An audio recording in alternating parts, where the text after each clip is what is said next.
Two girls go to an attic where one of them tries on a uniform that belonged to a dead relative where her spirit lives on.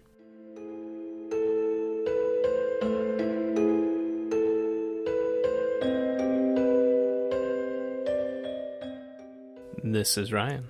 And this is Ashley. And this is Ruining Our Childhood presents Are We Still Afraid of the Dark? Question?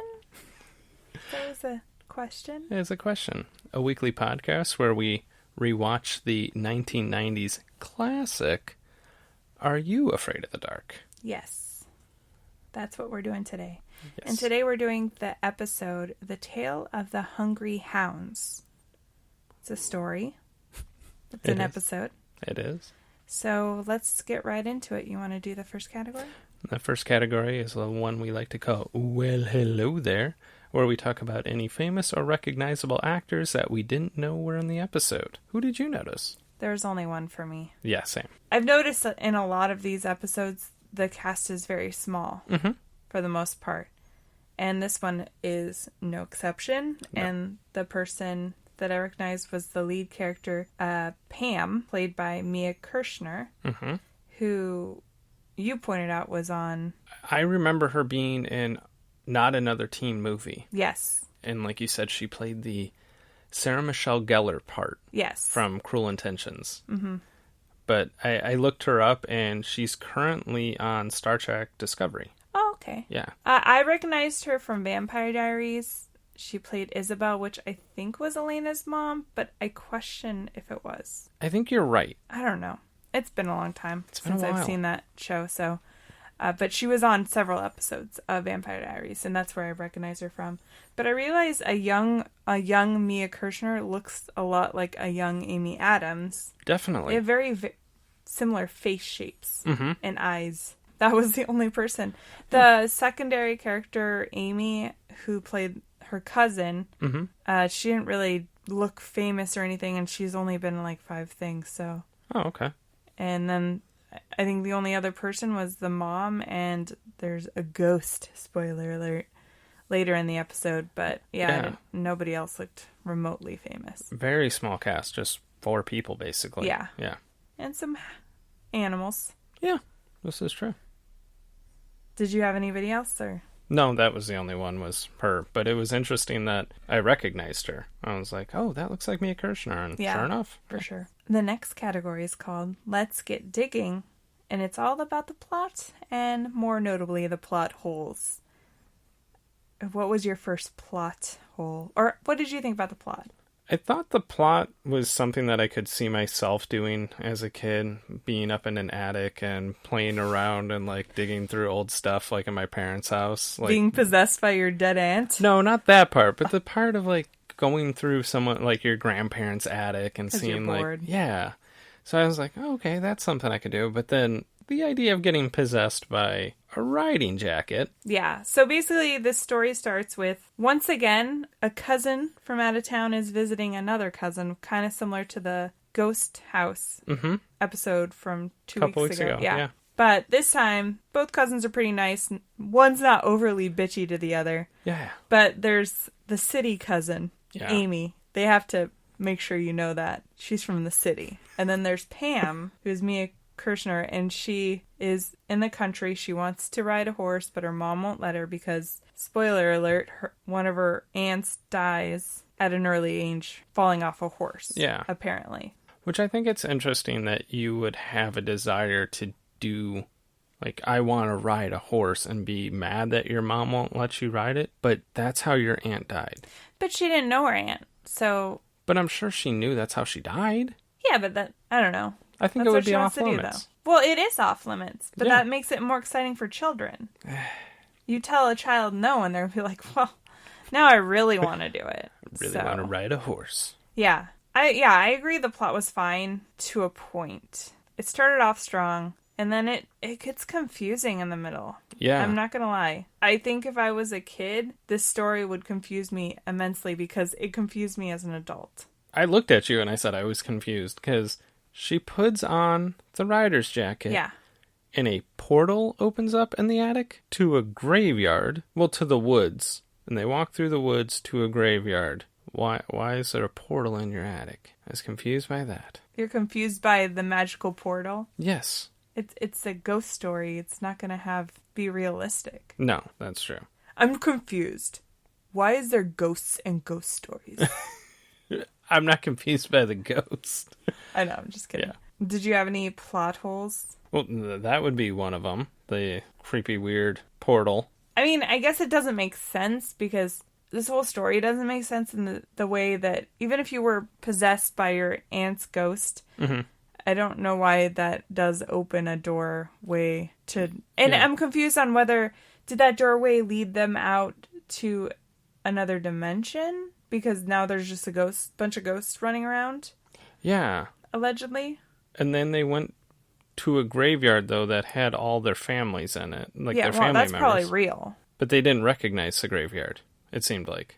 Well, Amy didn't, but she doesn't live there. She lives in the city. Obviously, they say it 20 times. Yeah, we're aware. The first plot hole I laughed at was, before you even really know that the aunt died because of a horse, mm-hmm. Amy and Pam go over to this neighbor's property, and mm-hmm. there's a horse, and Pam is telling Amy, like, I want to ride this horse, but Mom won't let me because of Aunt Dora, and they're just sitting there, and the horse is just hanging out, and then the mom comes and honks the horn, and the horse freaks out, obviously, and her mom's like, this is why I don't want you by horses. Like, maybe you don't honk the horn, especially when you find out how Dora dies, because the horse gets startled by the sounds of the Hungry Hounds or whatever. Maybe you don't startle the horse while it's next to your daughter.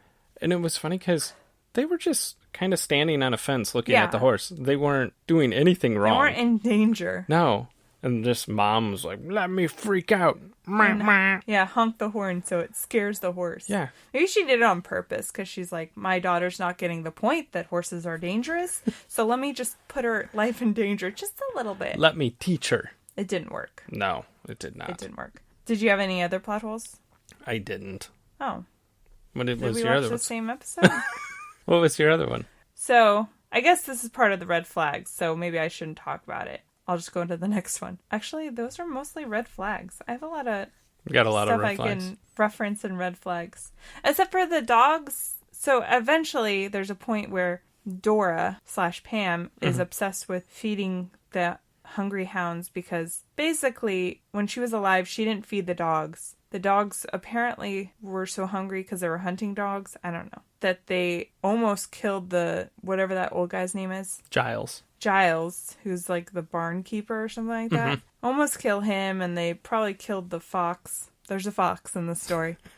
and scared the horse and knocked Dora off. But if she would have fed the dogs, maybe none of this stuff would happen. So her ghost is like, I need to feed the dogs. But she lets the dogs into the barn where her and Amy are hiding from the dogs. Yeah. And the dogs come towards Amy, ready to eat her, but they just looked like dogs that were like, I need pets. Yeah, they did not look mean. No. Which was probably a good thing. Yeah. I thought it was interesting that they're supposedly hungry, but they ran right past the kibble. There's like, we're going to attack you. We're bloodthirsty now. But like you said, they look like dogs. more like happy dogs when they met you for the first time and they're really excited to see you and they just want you to play with them. Yeah, and she's like screaming and up on top of some hay and they're like, we just want some pets. She's like, what was your funniest part of the episode? I thought it was funny was at one point they get out an Ouija board. Oh God, I think we have the same one. And obviously everyone's seen an Ouija board and the thing slides around the board and points to letters and spells out a word. And it spells out, let me out. But Amy is genuinely confused and she's like, laid out? Or whatever she said Lamount. Lamount. Something like that. And you're like, are you stupid? She's like 16 years old. She should know how to spell let me out. To be fair. There's no spaces in a Ouija board. Okay. Like, the ghost went L-E-T space M-E. So, but it was really funny. I put that as my funniest episode because Pam looked at her like, okay, dumbass. What was your cringiest part? My cringiest part was at the very end when they've switched back to the Midnight Society and they're kind of just wrapping up the episode. I think his name's Gary. looks at them and he's like, because Kristen had brought her dog to the Midnight Society to read the story. And he's like, don't forget to feed your dog or he'll have a bone to pick with you. But the awesome part was the other kids in the Midnight Society all collectively groaned. That was pretty bad. And then some of the jokes in the beginning of the episode, because the hound's name is Elvis. So then Eric goes, he's nothing but a hound dog. We get it, guys. Yeah. We get it. Mine was just some of the dialogue in the actual story. Like I mentioned, they have to make a point that you know that Amy is from the city and she's not used to this country life. And she's dressed to the nines all the time with full of makeup. And Pam dresses like an old man. Yeah. She wears a blue button-up t-shirt that's 3 sizes too big and khakis. It's pretty apparently, if you live in the country, you can't be into fashion. No. At one point, she's like, "You're the country cousin." Who talks like that? And also, again, we get it. You're from the city, she's from the country, opposites. It's a fish out of water, Dale. Yeah. We get it. It's a fish out of water when your cousin gets possessed and you follow her into the woods and almost get eaten by hounds that aren't alive. Yeah. So next, we can move on to our next category. Woo, woo. Red flag alert. What were the signals that these kids were going to be statistics in a ghost story? Which ones did you have? Don't follow your possessed cousin down a magical flight of stairs into a foggy, dark cemetery. That was the main one I had, is I have no desire to go into a cemetery at night. Why is it every ghost story results in that? Just stay away from it. You've heard ghost stories. Don't go into a cemetery at night. Nothing good happens there. That's true. The other one I wanted to talk about was, so once she does follow Pam/Dora into the cemetery, she goes, "Why did you bring me here?" She didn't question the magical stairs that popped up out of the attic. The fogginess. They were like lit stairs. Yeah. No, she's like, "Why did you bring me into a cemetery?" How are you not dead yet, Amy? It's a question. And then also, don't open the door to bloodthirsty dogs. Yeah.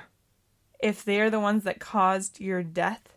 Maybe just let them stay outside a little bit. Yeah. Yeah. They don't need to be fed. They're not real. I just questioned her unfinished business because Giles made sure to make her feel real guilty about that. But they didn't resolve the story. No. She just opened the barn, left her, technically her niece/cousin, for dead, and then got on her horse and rode away. That was it. And it doesn't make any sense to me. No. She didn't even feed the dogs. No. Presumably, she fed the dogs Amy. Touché. So maybe it's good that Dora's dead, because she's a psychopath. I'm just saying. Crazy. Did you have any other? No, that was the main one that I had about the cemetery. Yeah. The story didn't have a lot of scenes. It was very, like, one-off. Mm-hmm. It was just this little journey that Amy follows her possessed cousin around, almost dies. Yeah. And then she makes her way back into the attic, and magically her cousin is there, is fine, not possessed. Nope. The end. And she's got dog food in her pocket. Amy. And she was like, "I know what to do with this." And I'm like, that wouldn't feed your dog. That's like 5 pieces of kibble. Like, throw away the 30-year-old kibble, you weirdo. I guess it was just one of those things like, was that really real? And then she's like, oh, there's kibble in my pocket. It must be. I have dog food in my pocket. Should we move on? Yes. So our next category is called When Was This Made Again? A reminder of everything 90s, including data references and technology, and of course fashion. Did you have anything for this category? You mentioned Pam wearing the khaki pants with the 17 sizes too big shirt, but then at the same time, Amy was wearing quite the outfit. It was cowboy boots, a coral miniskirt, and a cowhide vest. I do feel like she went, "Oh, I'm going to go visit my cousin in the country. I should shop." Touché. For some cowboy gear. Yeah. Even though when I get there, my cousin dresses like, again, an old man. And, yeah. It was such a busy outfit for me. I was like, good Lord. What I feel like the story is, just one day. Mm-hmm. It might be 2 days. She changes her outfit like 3 times. And then the outfit she has on when she is following her possessed cousin around, she has a oversized floral vest with a baggy tucked-in t-shirt. And then I loved Amy's hair, too. She had it kind of teased up in the front, like her bangs, and then but then she had a very, like, almost like a lob, but it was really tucked in underneath. And to me, that's super 90s. Speaking of hair, I noticed Pam wearing one heck of a scrunchie. Yeah. Those had to have gone away, right? I don't know the last time I saw someone with a scrunchie. I think they came back recently. Oh. But, yeah, I mean, I stopped wearing scrunchies probably in junior high, and yeah, it was all about the sleek and making it look like you're not wearing anything in your hair, even though your hair's in a ponytail. But for a while, like in the early 2000s, that was kind of the fashion, was making it look like nothing was holding up your hair except for your hair. Interesting. Yeah. It's a physics thing. Did you have any dated references? I didn't really. No, I really didn't. The dialogue was okay, and there wasn't a lot of references to anything other than their past history where their aunt tragically dies at a young age. Yeah, so. I did catch one of the kids in the Midnight Society said it to someone else. He's like, "Don't get your shorts in a knot." Yeah. And I was like, oh, God. And I guess all the references to Elvis. Yeah, that would be dated. Which I don't know if kids would. I think Elvis is a classic and timeless thing, but I think there'd be a lot of kids that don't even know who he is.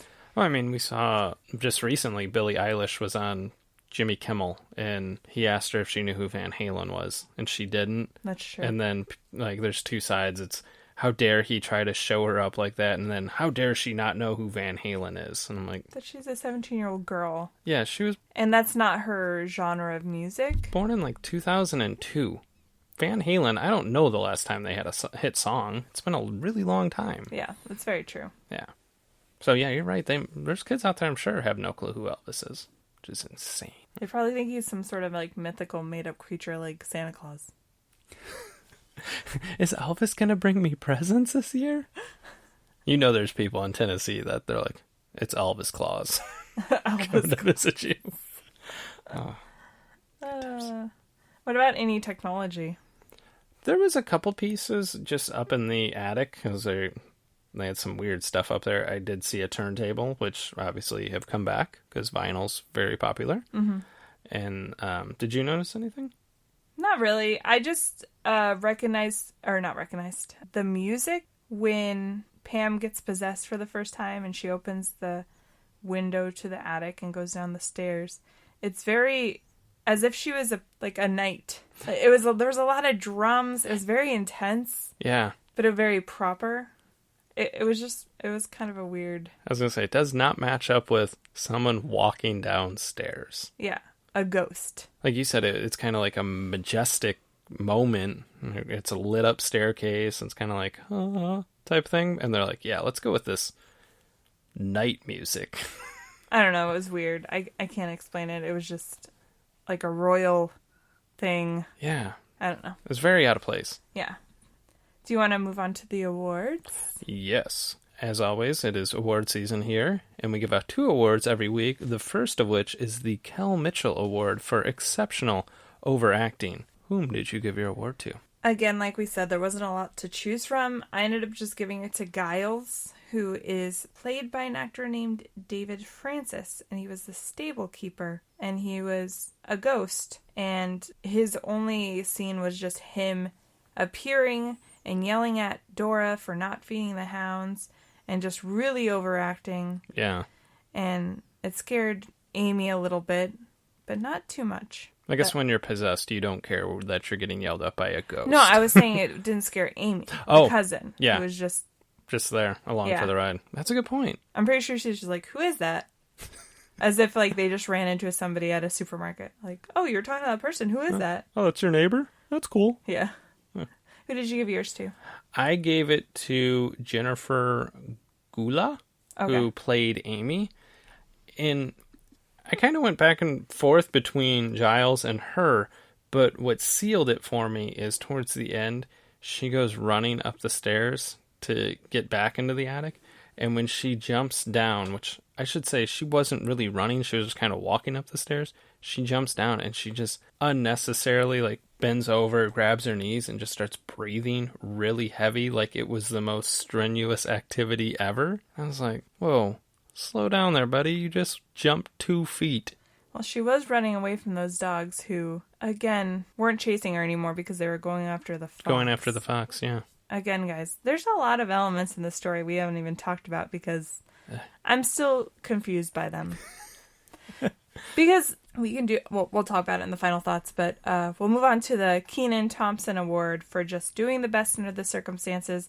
I can probably guess who you gave yours to. Well, there was only 4 people in the episode.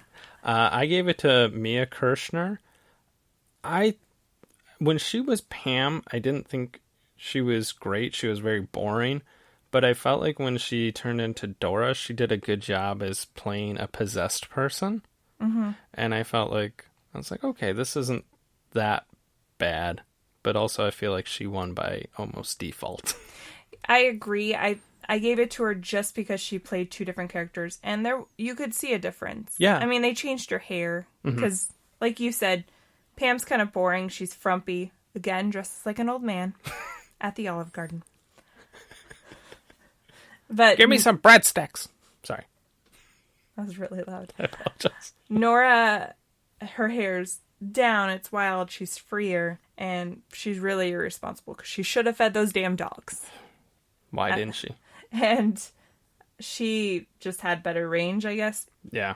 Just because she got to play 2 characters. So I also gave it to her. Do you want to move on to our final thoughts? Yes. So I find this episode very confusing. So I give it the Eric thumbs down. Because there's a fox in the story. So there's a point where Amy stopped Dora and asked her, what's going on? Why did you bring me here? Mm-hmm. And she just starts talking about, what is the name of the fox? Mon Petit Rouge.